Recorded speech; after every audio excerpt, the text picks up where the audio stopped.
Salut Julien, comment ça va? Salut Seb, je suis en forme, toi ça va? Yes, ça va, certain, parce que écoute, on en a parlé la semaine passée, qui était supposé de se ramener avec le Rocket sous Oui. peu, puis on l'a dit avant tout le monde, hein, je pense, on veut pas se taper ses épaules, là, mais on en a parlé vraiment Oh, ouais, ben, en fait, à c'est ça, l'avance. on en a parlé d'avance en prenant un risque que finalement ça se passe pas comme on pensait que Ouais, c'était pour se passer en deuxième division suisse, là. Mais ouais, là on était chanceux. Dans le fond, ce qui est arrivé, c'est que la série de relégation au niveau de la Ligue suisse n'avait pas lieu d'être parce que les deux mhm. premières équipes dans la Ligue mineure suisse, c'était comme on peut dire, des clubs écoles de deux autres clubs en première division. Fait officiellement, c'est des clubs qui Ils veulent n'ont pas pas monter de demandé. division. Exact. Exact. Parce que comment ça fonctionne, c'est qu'il y avait seulement deux équipes dans la NL qui avaient fait la demande, s'ils se rendent en finale, de pouvoir monter par la suite. Donc, Mhm. pour évidemment se rendre à faire le match éliminatoire qui te permet, ben pas le match, mais la série éliminatoire qui te permet de monter puis de l'autre équipe descendre, il fallait absolument qu'une de ces deux équipes-là se rende jusqu'à la fin. Ça n'a pas eu lieu. Puis Mhm. statistiquement parlant, Julien, tu es d'accord que c'est rare que ça arrive. Puis c'est très Oui. difficile pour une équipe de pouvoir monter ou descendre. Donc les chances étaient quand même de notre bord là, que ça n'aurait pas eu lieu de toute façon. Ouais, quand même, c'est sûr que, tu sais, là, quand reste que, tu sais, quand tu fais tes recherches un peu, puis tu vois que, tu sais, comment dire, la série de play-out, là, excusez l'expression, mais c'est comme ça qu'ils appellent ça, Ouais. est toujours cédulée, puis est toujours prévue pour avoir lieu. C'est un peu, il peut y avoir des confusions, là. Mais Ouais. oui, là, comme vous l'avez su cette semaine, pour la majorité des gens qui nous écoutent, ben, tu sais, Rainbacker est arrivé à Montréal. Il a même pratiqué un peu déjà. Donc, c'est des bonnes nouvelles là, pour ce week-end parce que c'est trois grosses games que le Rocket vont avoir, puis ils vont avoir cruellement besoin de renfort là, Ben au oui. niveau offensif. Puis c'est probablement une facette très sous-estimée que Rainbacker va apporter à l'équipe. On se le fait vendre comme un défenseur défensif avec des qualités physiques et ainsi de suite, mais il est bien meilleur qu'on pense au niveau offensif. Euh, Écoute, Julien, Vas-y, là. tu sais, ils disent défensif, peut-être parce qu'ils ont vu les statistiques en Mhm. NL dans une Oui. équipe de merde qui techniquement n'avait pas d'affaires là. Mhm. Un linebacker aurait dû jouer comme Mayu toute l'année à Montréal. Ben à Montréal. Dans le meilleur des Évidemment mondes. pas avec le Canadien, là, mais à Oui. Laval. Ils ont décidé de le renvoyer là-bas. Probablement c'était des ententes internes puis des trucs Mhm. vraiment le clan Rhinebacker voulait pour leur gars. Ça n'a pas marché comme on pensait, mais ça n'empêche pas que la raison pour laquelle ils sont allés chercher ce joueur-là, non seulement c'est un droitier, Oui. mais c'est un gars que pour la relance, il est hors pair. Là. Il est Oui. élite comme joueur pour la relance. La première passe ou la passe à la bonne place pour faire une relance de l'attaque, il est élite. Mais quand tu joues Mhm. avec des chaudrons, là, comment tu veux montrer ça? C'est Non, non. impossible. C'est Tu ça, sais, là, c'est pas une passe à Suzuki que tu es en train de faire, là, c'est une passe à un chaudron dans Mais- une ligue quelconque. Là. Ça marche pas. Là. Puis, tu sais, on a vu des belles progressions dans son jeu, pareil, là, dans les vidéos qu'on a. Il y a un collègue québécois qui fait des vidéos pour Elite Prospect, il a fait un retour là, sur à quel point Ouais. le jeune homme s'est quand même développé là-dessus. Là, j'essaie de donner les crédits aux bonnes sources quand même. Là, on n'est pas du genre à voler le punch quand c'est pas nous autres qui l'a, mais il y a des choses qu'on. Il y a des choses on peut dire qu'on a été avant-gardiste à l'occasion. On Ouais. va, on va en profiter, mais bon, ça c'est pas toujours le cas non plus. Il y a un autre Exact. collègue là aussi, journaliste là, de TVA Sport, qui est allé chercher des commentaires de trois joueurs suisses, en fait, trois Québécois qui jouent en Suisse, puis qui ont eu l'occasion de l'affronter sur une base régulière, ce jeune homme. Mm. Puis c'est Maxime Noro, je pense, Euh, qui a joué aux Olympiques. Là. ouais, je me Euh, souviens plus exact. il a représenté deux fois le Canada aux Olympiques pendant qu'on n'avait pas les joueurs de la Ligue nationale, en fait. Là.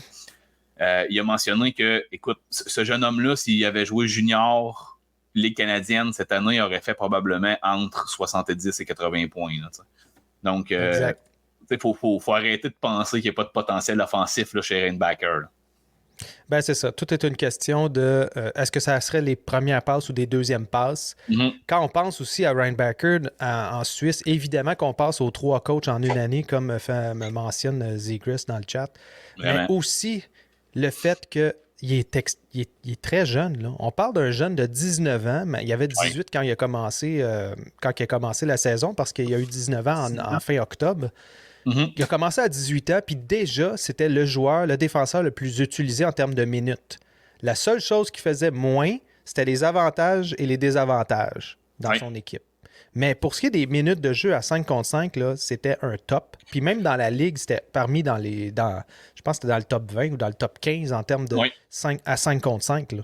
Fait que c'est pas négligeable tout ça. Là. Oui, vraiment. Puis tu sais, là, même si je vois encore mon écran, parfait. Un point pour renchérir sur tes choses, c'est ce que tu viens de dire, en fait, là, qui est super pertinent, c'est que il faut pas oublier, là, en NL, souvent, les équipes vont avoir 8-9 défenseurs d'habillés. Parce qu'il y a des joueurs, à la Chris Weidman, pour ne citer que lui, qui jouerait juste en powerplay, en fait. Donc, le gars ne joue même pas à 5 contre 5. Il prend aucune minute à 5 contre 5, embarque en avantage numérique ou embarque en désavantage numérique. C'est les seules et uniques raisons pourquoi ils sont habillés. C'est quelque chose qu'on ne voit pas nécessairement dans les nationales. Même si on veut que le joueur ait un rôle spécifique, il faut qu'il soit capable de jouer à 5 contre 5 au moins une dizaine de minutes là, en tant que défenseur. Là. C'est un gros minimum, je dirais. Là. C'est quand même à son avantage au niveau de ces chiffres-là de dire que le jeune homme était principalement utilisé à 5 contre 5. C'est aussi une des raisons pourquoi on n'avait pas l'occasion de le voir vraiment dans les autres facettes de jeu. Là. Exact. Puis dernière chose qu'on a probablement parlé ailleurs aussi, on parle de Ryan Backer comme quoi qui n'a pas fait beaucoup de points, mais il faut regarder l'équipe dans son ensemble aussi. C'est une équipe qui n'a pas fait beaucoup de points, qui avait de la misère à faire plus de 2 buts par partie. Oui. Donc, il était en bas de 2 buts par partie. Puis tu regardes dans la ligue au complet, le maximum de points amassés par le meilleur avant, là, si on veut. Là, c'est un ailier gauche, ailier droit, c'est Sorensen, qui joue pour le Fribourg, Gauthieron. 52 parties, 63 points. Donc, même là, le top, n'arrive pas à faire 1,5 points par match. Oh, oui. C'est une ligue qui est très défensive aussi, où il est difficile de compter des buts. Donc, automatiquement, c'est plus difficile d'amasser des points en tant que défenseur aussi. Là. Oui, c'est 100% raison. Puis, tu sais, justement, là, c'est quelque chose que, tu sais, on n'est pas... Il n'y a pas beaucoup de gens dans la communauté francophone, québécoise, qui ont l'opportunité de voir énormément de matchs de l'ANL. Fait que, tu sais, ça devient difficile. Puis là, il faut vraiment aller prendre des avis d'experts ou des avis vraiment un petit peu plus underground de gens qui travaillent directement avec lui. Puis ça, c'est une poignée d'individus qui ont vraiment ces informations-là. Puis, nous autres, on essaie de se faire un devoir d'aller les chercher. C'est pas toujours évident, là. Mais c'est ça. C'est ce qu'on essaie de faire là, avec vous aujourd'hui. Là. Exact. Puis on peut aller voir les statistiques. On le voit là, dans la NL cette année, il y a sur le top 30, il y a seulement 2 défenseurs qui sont là-dedans au niveau des points. Donc, les défenseurs, en règle générale, dans cette ligue-là, défendent et les attaquants attaquent. Donc, il y a beaucoup moins d'emphase qui est mis sur les défenseurs qui vont amener de l'attaque. Contrairement aux Canadiens qui, eux, comme on le sait, sont dans le top 3 pour le nombre de points par les défenseurs. Fait qu'on a comme une grosse différence. Puis, si on en revient un peu là, au week-end qui s'en vient pour le Rocket avec Ryan Backer, présentement, au niveau des pratiques, il évolue avec Bisson. Donc, c'est techniquement Mathias Norlinder là, qui prendrait le coup au niveau de l'alignement. Et là, si on prend le temps de regarder un petit peu les paires de défenseurs qu'on peut avoir, on aurait Trudeau qui joue toujours avec Mailloux habituellement. On a Bisson qui jouerait avec Reinbacker de son côté. Puis, c'est Galipo, je crois, l'autre gaucher, qui joue avec Barron. Donc, ça commence à être quand même intéressant là, pour une équipe de Ligue américaine là, d'avoir une brigade défensive de la sorte. Bien entendu, en ce moment, on a tout un petit peu l'impression que Barron se laisse glisser puis qu'il ne fait pas nécessairement l'effort de plus pour revenir dans les bonnes grâces du CH, si je peux utiliser l'expression. Écoute, on dirait qu'il n'est pas content. Il est vraiment pas content d'être là. Pas nécessairement au niveau de l'attitude, parce que j'ai pas rien vu au niveau des réseaux sociaux, quoi que ce soit, comme quoi que c'est un mauvais partenaire de jeu ou quoi que ce soit. Mais il fait sa petite job, tu sais. Quand tu es en bas, ce que tu veux, c'est comme exemple Armia, quand il est descendu, tu veux montrer que tu es un top. pour qu'il te rappelle puis que tu puisses faire des choses en haut. Là. Mais dans son cas, on dirait qu'il a comme un peu lancé la serviette cette année puis il se dit, garde, ça fait 23 parties qu'il joue là, en ce moment. Là. Il y a 10 points seulement en 23 parties. 1 but, 9 passes. Faut dire qu'il tombe dans le même...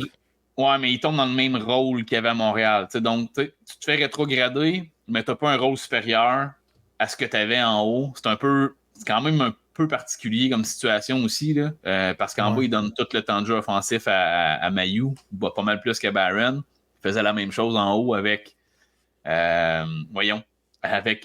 Matheson. Matheson, excuse-moi. Puis même la deuxième, c'est Jacky qui a la deuxième vague maintenant, mais c'est ça. On est quand même forcé d'admettre que Barron, à chaque fois qu'on lui a demandé des trucs offensifs, il a deliver. Là, il a fait ce qu'il avait à faire au niveau offensif, sauf que son jeu défensif, son implication physique, toujours tellement problématique, puis même avec le Rocket, ça reste problématique, en fait. Oui, exact. Puis, c'est ça, c'est un peu ça mon point avec Barron, ce que je trouve dommage, c'est que comme il se bat pas pour revenir dans la Ligue nationale, puis il reste pas tant de matchs que ça, ça fait descendre sa valeur beaucoup. Au niveau tactique, là, je sais pas si c'est un bon point de le laisser en bas. Pratiquement, descendez donc Strubble en bas, parce que Strubble, on le garde, là, il va rester ici, mais faites monter Barron en haut, puis faites-y jouer des minutes pour pas qu'il perde trop de valeur. Mais en même temps, est-ce qu'il va continuer à perdre de la valeur en jouant contre des équipes un peu plus fortes? Je sais plus, là. Barron, Harris, là, c'est les deux joueurs qui me font dire comme quoi que si ça continue comme ça, on va être obligé de les laisser aller pratiquement parce qu'ils vaudront rien. Oui. Tu sais, Harris... toujours la même problématique. Là. C'est un excellent joueur de hockey, sauf qu'il se démarque en rien. Ouais. Pour ce qui est de Barron, au moins, il y a le côté offensif pour lequel il se démarque, puis il est clairement présentement entre deux chaises. Il est vraiment entre les deux ligues. Puis offensivement, il est assez bon pour être dans la Ligue nationale, mais défensivement, il en arrache beaucoup. Fait que, ce point-là fait en sorte qu'il y a beaucoup d'équipes que je crois vont continuer de vouloir prendre une chance avec ce gars-là. Parce qu'il y a vraiment des aptitudes phénoménales là, pour vrai. Là, ça serait de se mettre la tête dans le sable, là, de dire que Barron, c'est pas un beau talent de défenseur. Non. Sauf qu'au niveau du travail, c'est ça, non, mais c'est parce qu'il y a des gens qui le disent, c'est pour ça que. Ouais, ok. Il y a des gens qui ont vraiment abandonné solide sur Barron, puis je pense que c'est quand même rapide pour abandonner sur un gars comme ça. C'est sûr. Puis tu sais, c'est un peu comme Armia. Armia, il est rendu à 30 ans. Armia a fait son petit tour en bas, là, il est remonté, puis là, on le voit, là, il évolue pas mal vite. Je sais pas ce qui s'est passé dans sa tête pour te dire, comme, c'est-tu parce qu'il arrive à la fin de son contrat, l'année prochaine, c'est la dernière année. Moi, je le garderai pas, là, mais je veux dire, continue à jouer comme ça, là, ça va juste faire monter ta valeur, puis ça va te permettre de te faire échanger l'année prochaine à la date limite des transactions. Puis je trouve ça plate qu'un joueur comme Barron n'a pas l'air de comprendre ce type de situation, puis devrait au moins mettre l'effort, là. Même si les buts sont pas là, les tirs sont pas là, mettre un peu plus d'effort. Maintenant, est-ce que c'est juste, il est bon en pratique? Il se fait encenser par Crosby quand il se pratique l'été dans leur cour arrière ou je ne sais pas trop où. Puis quand il arrive dans un contexte de game, il n'arrive pas à step up, il n'arrive pas à monter son niveau d'un cran. Il y a peut-être un peu de ça là-dedans. Là. Honnêtement, moi, de tout ce que j'ai vu, c'est vraiment son côté physique. Là. Le gars, il passait fort, je pense. Présentement, il passait fort. Donc, est-ce qu'arrivé à 25 ans, il aura gagné toute la maturité physique puis la force physique qu'il a besoin pour jouer dans la Ligue nationale, c'est ce qu'on souhaite au final. Ouais. Puis si on revient à Reinbacker, parce que là, on veut parler de Reinbacker. Pourquoi? Parce que, oui, il est revenu. On voit les statistiques. Si tu regardes les sites web un peu, là, on parle d'un gars de 6 pieds 2, 195 livres. C'est plus le cas, là. Reinbacker est au-dessus de 200 livres. Il est presque à 6 pieds 3. Ça va être un gros bonhomme qui a l'air déjà prêt, lui, physiquement, contrairement à un gars comme Barron. Définitivement. Beaucoup plus prêt physiquement. Il y a des gens qui parlent de est-ce qu'il va être fatigué? Il a déjà joué une quarantaine de parties, 35 games. Là. Il a déjà joué 35 games. Il va avoir un autre 10-12 games potentiels qu'il pourrait jouer. Peut-être qu'il va en jouer juste 8, 9, je ne sais pas. Là, une affaire importante aussi à ne pas négliger, Seb, par exemple, là, c'est que ce gars-là, son décalage horaire va finir mercredi prochain. Là. OK? Ouais, c'est ça. Fait que là, tu joues 3 games en 3 jours, en fin de semaine. Ben, il va peut-être jouer 2 games, là. C'est Ben, ça, ouais. je doute qu'il ne jouera pas les 3 games. Sauf que, écoutez, là, si jamais il y a une partie plus difficile contre Belleville ou contre les Marlies, faut pas partir en peur, là, parce que je vais vous dire, pour avoir voyagé quelques fois en Europe dans ma vie, ça prend vraiment une bonne semaine avant que tu te sentes toi-même. Là. Fait que, Julien, c'est pire quand tu fais de l'est à l'ouest. oui. Parce que les heures de décalage sont pires vers l'ouest que le contraire. Fait que ça, c'est à considérer. Moi, j'écoute les 2 premières parties qu'il va jouer, je regarde. Oui, je vais les regarder parce que c'est intéressant, mais je veux dire, c'est pas. Je me baserai pas là-dessus du tout.